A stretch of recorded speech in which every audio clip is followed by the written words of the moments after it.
He loved her wheelchair, then discovered her mansion. Camilla Gold was a woman the world admired and envied.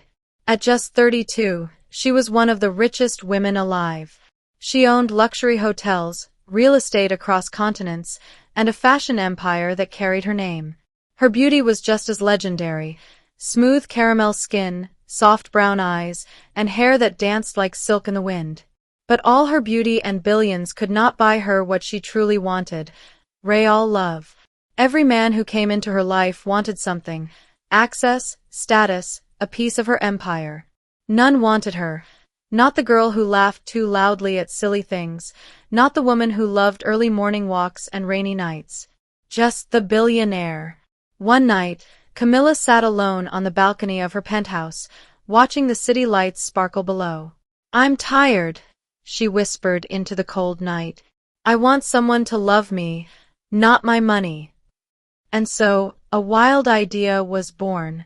Camilla Gold sat alone in her penthouse suite, surrounded by everything a woman could dream of: crystal chandeliers, Italian marble floors, velvet curtains that swayed with the evening breeze, and the distant hum of the city below. But inside her chest, she felt a gaping hole money couldn't fill. The world knew her as the Golden Queen. She had graced the covers of Forbes, Vogue, and Time, all in 1 year.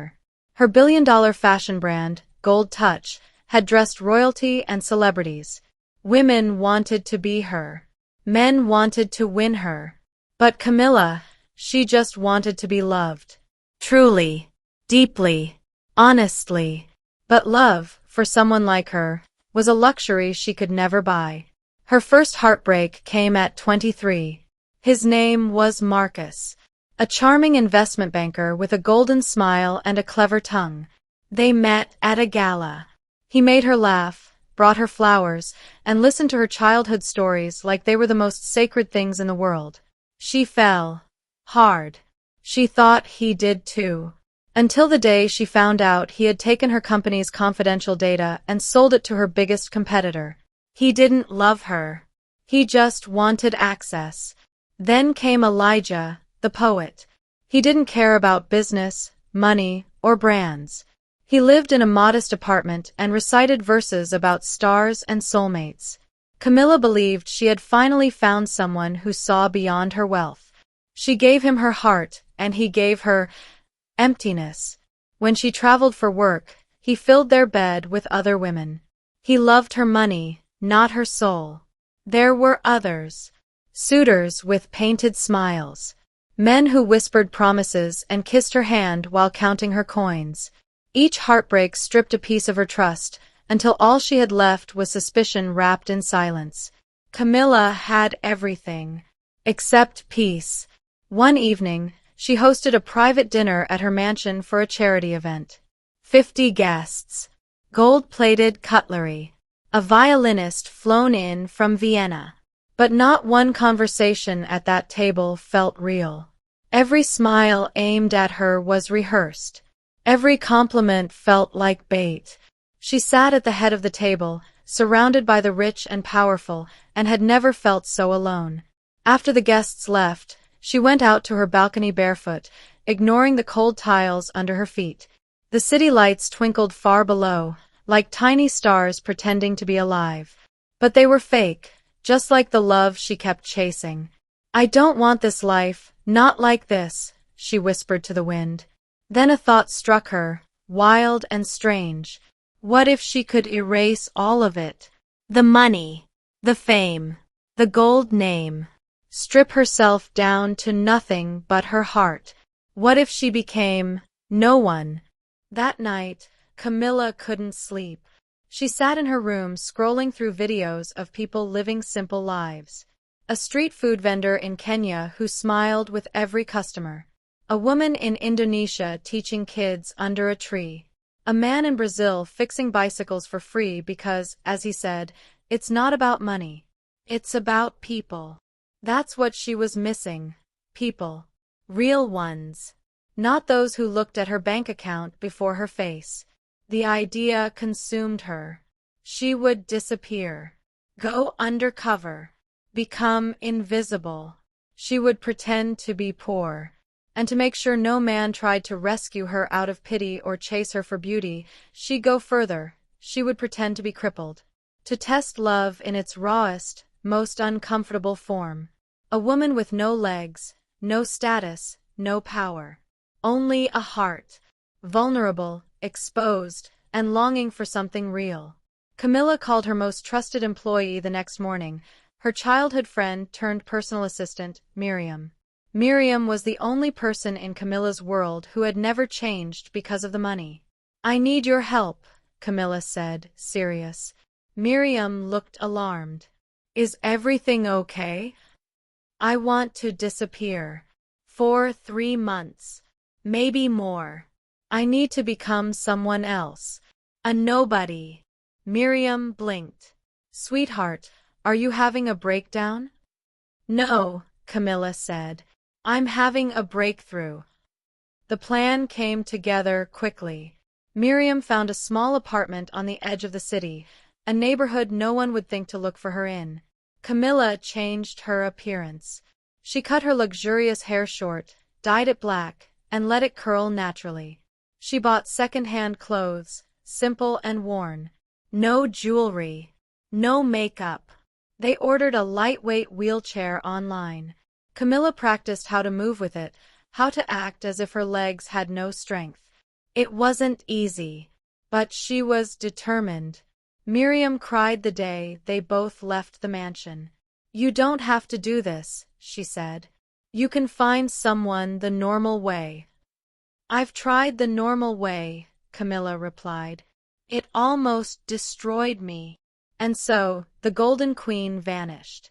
In her place was Millie, a soft-spoken woman with sad eyes, small hands, and a silent story no one asked about. She rolled herself into a neighborhood where the streets had cracks, the walls had graffiti, and laughter echoed in the open air. Here, she would search for something rare. Something priceless. True love. Not for what she owned. Not for how she looked. But for who she was, broken, beautiful, and real. Camilla sat quietly in her small apartment, dressed in a plain floral gown, her curly hair tucked under a scarf. Her phone buzzed on the kitchen table, Moem flashing across the screen. She sighed deeply. She had hoped to speak to her mother after settling in, but word must have reached her early. She picked up. "Hi, Mom. What is this madness I'm hearing?" Her mother, Diana Gold, asked without greeting. "You've left the mansion? You're pretending to be crippled? Camilla, are you out of your mind?" Camilla leaned her head against the cold wall. "I'm not out of my mind, Mom. I'm finally trying to use it." Diana's voice softened a little. "Baby, why? Why would you do something so drastic?" Camilla closed her eyes, took a deep breath.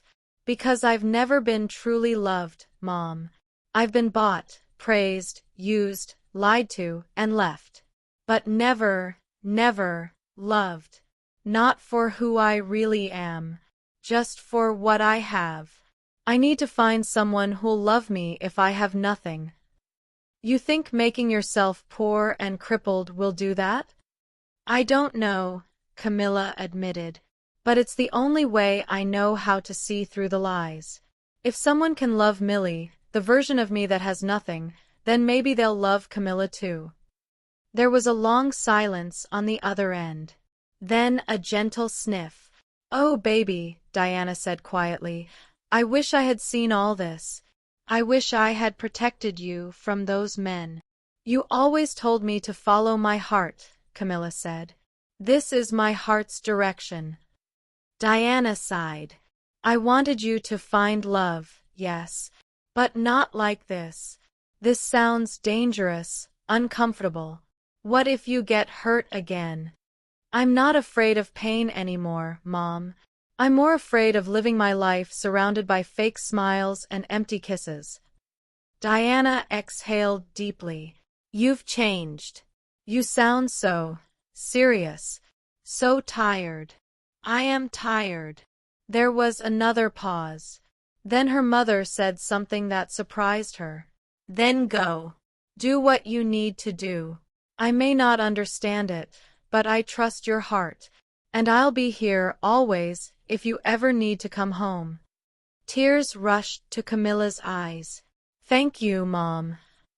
But promise me something," Diana added. "Pray, keep your mind strong, and don't lose yourself in the disguise. You may be acting poor, but you're still my daughter. Still royalty in your spirit." "I promise." "And Camilla?" "Yes. If you find someone, I hope he's blind to your beauty and wide-eyed to your soul." That night, Camilla knelt by her mattress and wept. Not from sadness, but from relief. For the first time in years, someone had finally heard her pain and believed in her mission.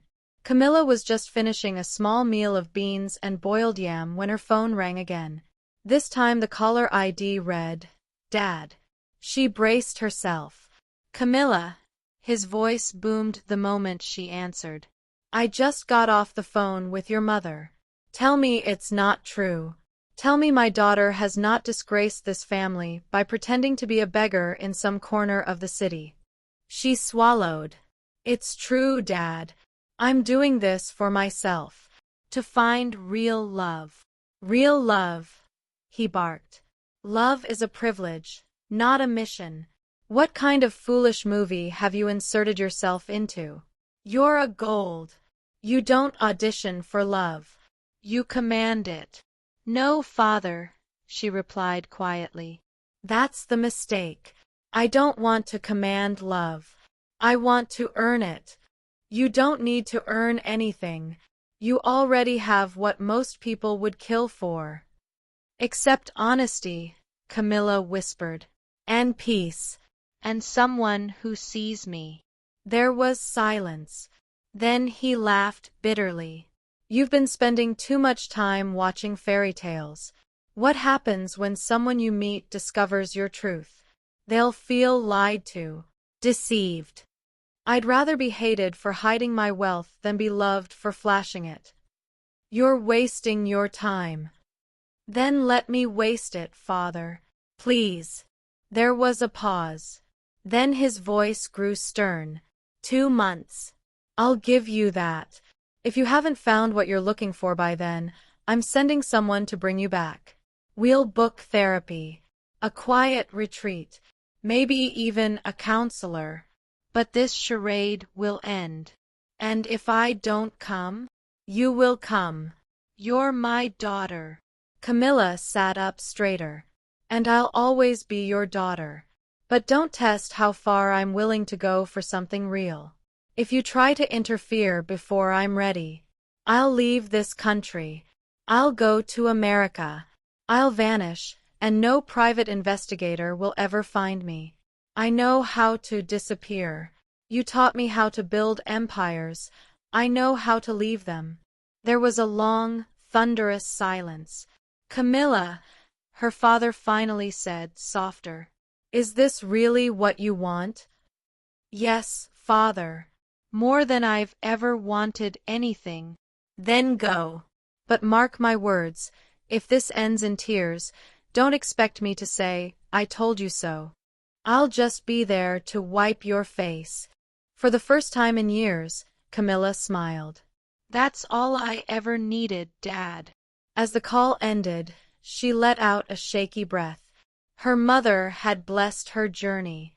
Her father had tried to stop it, but now gave her a deadline. 2 months. 8 weeks to find a kind heart in a cruel world. She looked at the calendar pinned on her wall and circled the last day of the 8th week. This was no longer just a test of love. It was a countdown. Would someone love her as Millie, the poor, crippled, forgotten girl? Or would she return home, heart heavier than ever? Only time would tell. Please subscribe. The day Camilla moved into her modest apartment in the outskirts of the city, the air was thick with a scent of unspoken courage and quiet resolve. The flat was nothing like the marble-lined halls of the Gold Estate. Its faded yellow walls bore chipped paint and stories of those who came before her.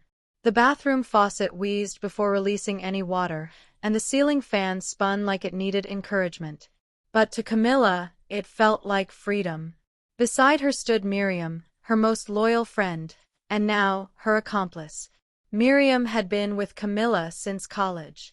She had been her roommate, her confidant, and later, her private assistant. She knew Camilla's heart, had seen it break too many times, and when Camilla had whispered her plans in a teary confession one night, Miriam hadn't laughed or scolded. She simply said, "Then let me walk beside you." Except now, she wouldn't just walk beside her, she would push her. Camilla's disguise was complete, an old but sturdy wheelchair, a simple collection of thrift store dresses, no makeup, and a practiced limp in one foot. Miriam handled the logistics, buying groceries from the open market, ironing the cheap dresses to avoid suspicion, handling their burner phones, and memorizing their new names, Millie and Mary. They had rehearsed everything like actresses before a stage play. "What's our story again?" Camilla asked one evening, sitting in the wheelchair near the window as the sun dipped behind the trees. Miriam, wiping a plate in the small kitchen, replied without hesitation, "You were in a minor accident 2 years ago. Your right leg still hurts occasionally, and the doctor said it could heal over time, but you can't afford the therapy."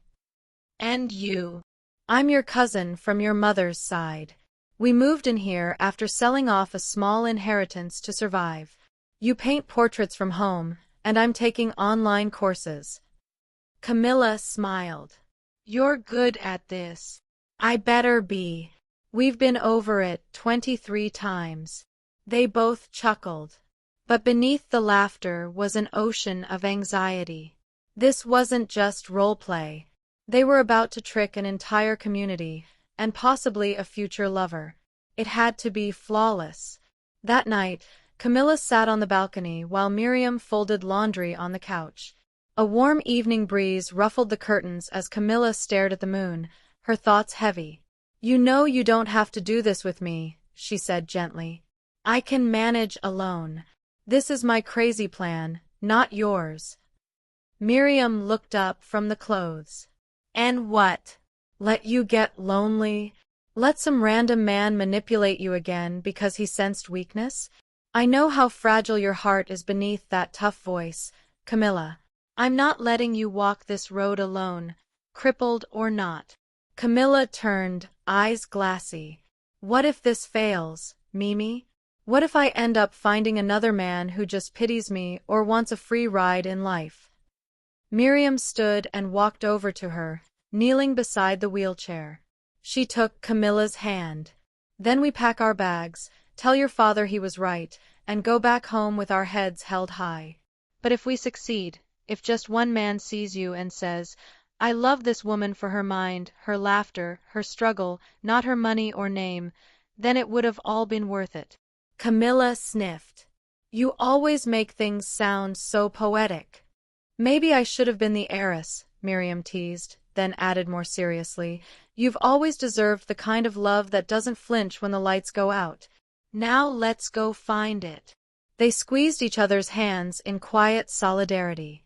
The next few days were filled with routines they'd never had to endure before.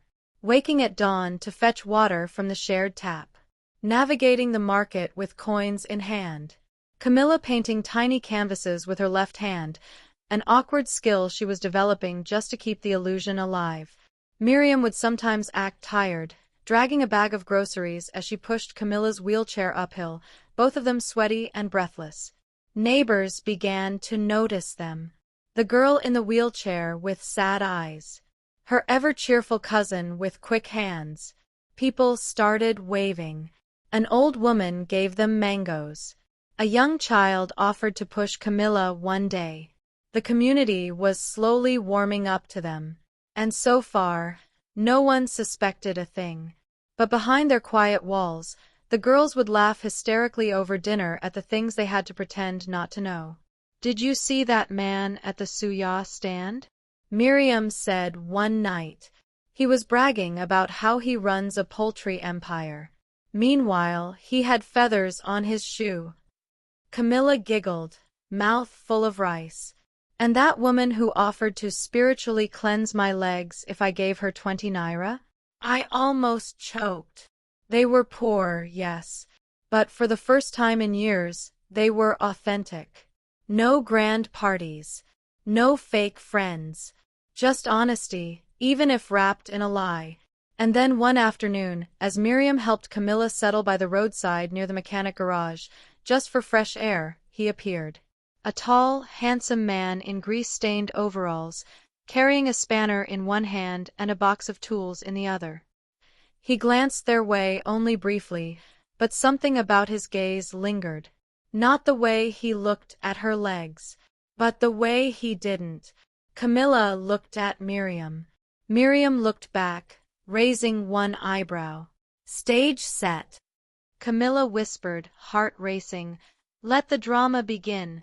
The sun that afternoon sat low in the sky, spilling golden light over the dusty streets.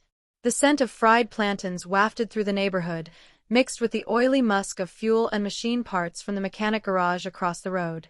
Camilla sat quietly by the sidewalk, her legs tucked neatly on the footrest of her worn wheelchair. She wore a simple cotton gown with faded roses. Miriam stood beside her, arms folded, trying to fan away the heat with a folded newspaper. And then they saw him. Jarel. He walked out of the garage, wiping his hands on a greasy rag. His overalls were unzipped halfway, revealing a plain white t-shirt beneath, clinging to a torso clearly used to manual labor. His skin glistened from the sun, and his steps were confident but not arrogant. As he passed them, his eyes flicked in their direction. He smiled, then winked. Not at Camilla. At Miriam. Miriam's eyebrows shot up. Her lips curled in mock disapproval, and she gave a dramatic frown, turning her face away. Camilla nearly burst into laughter but held it in. This was unexpected, and deliciously entertaining. Jarel took a few more steps, then slowed down, stopped, and turned around. He approached cautiously, like a man who knew how to read a room and wasn't in a rush to ruin the atmosphere. "Good afternoon," he said with a voice like warm ginger tea. "I hope I'm not disturbing anything." Miriam gave him a sideways glance but said nothing. "I'm Jarel," he added, smiling. "Mechanic. Just across the road." Camilla tilted her head politely. "Good afternoon, Jarel." "My name is Millie," Camilla announced. Miriam simply nodded. Jarel turned to Miriam. "And you? May I know your name?" Miriam sighed. "Miriam." He grinned. "Miriam. Lovely name. I'd like to be your friend." She raised an eyebrow. "I already have too many friends I can barely cope with." He chuckled, undeterred. "All right. Then let me be your helper." Miriam crossed her arms, amused. "Helper in what regard?" Jarel pointed at the wheelchair. "Whenever you're tired and can't push your friend, feel free to call me." Miriam blinked, impressed despite herself. "Oh, you mean my cousin." "Cousin," he repeated, nodding. "Even better." Miriam looked dramatically to the sky, then sighed. "As you can see, I'm already tired." Without another word, she gently stepped aside and handed over the wheelchair to him, grinning widely now. Jarel laughed, handed her his heavy tool bag, and positioned his hands carefully on the wheelchair handles. "All right, Miss Cousin," he said, glancing at Camilla. "Shall we?" Camilla smiled, a real one, surprised by how natural this all felt. They walked, Jarel pushing, Miriam carrying his tools and pretending to stretch her back like she'd been slaving all day. Laughter trailed them as neighbors watched, eyebrows raised. By the time they reached the small apartment gate, Camilla's cheeks ached from smiling. Jarel stopped, adjusted his grip on the chair, and turned to Miriam. "So, now that I've earned some points, can we be friends?" Miriam shook her head gently, smirking. "It's my friend that needs a friend more than I do." His eyes darted immediately to Camilla. He bowed slightly. "Ma'am, would you like a friend?" Camilla didn't hesitate. "Yes, I do." There was a quiet gasp in the air. Even Miriam looked a little shocked at her sudden honesty. Camilla reached into the small sling bag on her lap, brought out an old button phone, and handed it to Jarel. They exchanged numbers. No long talks. No clever lines. Just yes, I do and digits. Jarel nodded, slipping the phone number into his back pocket. All right then. I'll leave you two to rest. It was nice meeting you both. He turned without another word and walked back down the road, hands in his pockets, tool bag now back over his shoulder. As soon as he was out of sight, Miriam dropped onto the wooden bench beside the door and clutched her chest. That man just handed me a Shakespearean heart attack. Camilla giggled. And yet you gave him your burden with such joy. Miriam laughed. Oh please, he made pushing that chair look romantic. Camilla whispered, still smiling. He didn't even ask if I was okay. He just included me. And didn't blink twice about the chair, Miriam added. Not once. They both sat there in silence, the light from the setting sun casting a soft golden hue over the door of their little flat. The game had begun. And somewhere deep in Camilla's heart, a little flame sparked to life. Please like and subscribe to my channel. Press the notification button so you will be notified when the second part of his story loads. Till then, remain blessed.